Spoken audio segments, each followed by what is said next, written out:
মুসা আলাইহিস সালাম নিজের কবরটা নিজে খুললেন। কবরটা খোঁচা হয়ে গেল। ফেরেশতারা ওই যে তিন বলতেছিলাম সাতজন জিনিস, সাতজন লোক কবর খুঁড়তেছিলেন, একজনও মানুষ নয়, সাতজনই হলো ফেরেশতা।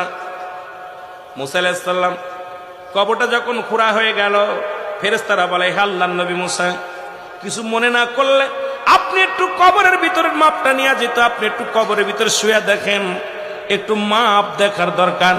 কারণ যে লোকটা মারা গেছে ওই লোকটা বডি ফিটনেস আপনার মতো, লম্বা চওড়া আপনার মতো, সুতরাং যে লোকটা মারা গেছে ওই লোকটার বডি আপনার মতো।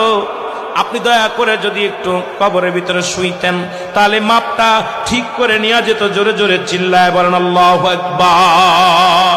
মুসা আলাইহিস সালাম নিজের কবরটা নিজে খুললেন। আমার ভাইয়েরা, এরপরে মুসা আলাইহিস সালাম কবরের ভিতরে যখন শুইলেন,